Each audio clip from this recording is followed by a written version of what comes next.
नमो बुद्धाय। सबका जीवन ज्ञान में आपका फिर से स्वागत है। आज फिर हाजिर है गौतम बुद्ध की एक और नई मोटिवेशनल स्टोरी के साथ। तो जी हाँ दोस्तों, आज की जो स्टोरी है वो है, जब आप समस्याओं की वजह समझ लेंगे ना तो उनका समाधान आपको खुद मिल जाएगा। जी हाँ दोस्तों, तो आज की स्टोरी है कि जब हम कई बार ऐसा होता है बिना सोचे समझे कुछ भी कार्य करते हैं तो वो प्रॉब्लम्स बढ़ती चली जाती है, मतलब समस्या जो होती है वो बढ़ती चली जाती है। और जब हम उसको प्रॉब्लम को पहले ही सोच लेते हैं, उसका सॉल्यूशन सोच लेते हैं, तो वो प्रॉब्लम इतनी बड़ी नहीं होती है। तो चलते हैं गौतम बुद्ध की स्टोरी के द्वारा सुनते हैं हम। तो बुद्ध ने की ये कहानी जो है वो गौतम बुद्ध की एक प्रचलित कथा के अनुसार, एक दिन सुबह सुबह सभी शिष्य बुद्ध के प्रवचन सुनने के लिए एक साथ बैठे हुए थे। कुछ देर बाद बुद्ध अपने साथ एक रस्सी लेकर आए। तथागत के हाथ में रस्सी देखकर सभी शिष्यों को हैरानी हुई। बुद्ध अपने आसन पर बैठे और उन्होंने रस्सी में एक के बाद 3 गांठ बांध दी। इसके बाद उन्होंने शिष्यों से पूछा कि क्या ये रस्सी वही रस्सी है जो गांठ बंधने से पहले थी। इस प्रश्न के जवाब में एक शिष्य ने कहा कि तथागत, इसका उत्तर थोड़ा सा मुश्किल है, यह हमारे देखने के तरीके पर निर्भर करता है। एक तरह से तो रस्सी वही है, इसमें कोई बदलाव नहीं। एक अन्य शिष्य ने कहा कि अब इसमें 3 गांठें लगी हुई हैं जो कि पहले रस्सी में नहीं थी। इसे बदला हुआ भी कह सकते हैं। कुछ शिष्यों ने कहा कि वास्तव में मूल रूप से रस्सी वही है लेकिन बदली हुई दिख रही है, लेकिन इसका मूल स्वरूप बदला नहीं है। शिष्यों की बात सुनकर बुद्ध ने कहा कि आप सभी सही बोल रहे हैं, अब मैं इन गांठों को खोल देता हूँ।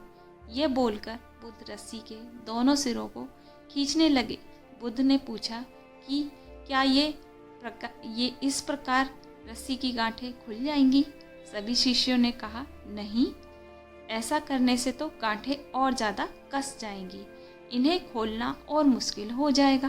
बुद्ध ने कहा कि ठीक है, अब एक अंतिम प्रश्न, इन गांठों को खोलने के लिए हमें क्या करना होगा?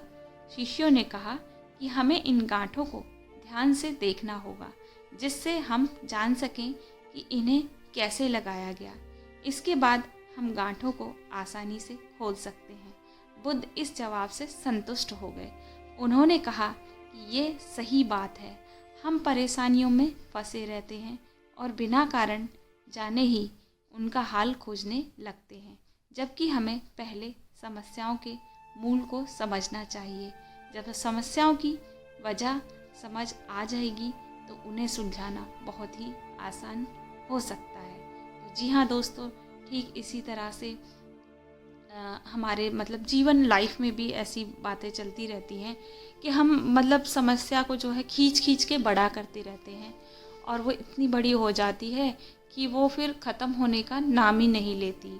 तो ठीक ऐसा ही रिश्ते में भी है हमारे। कहते हैं ना कि एक बार जैसे कबीर का एक दोहा है कि टूटे से ना जुड़े गांठ पड़ जाए।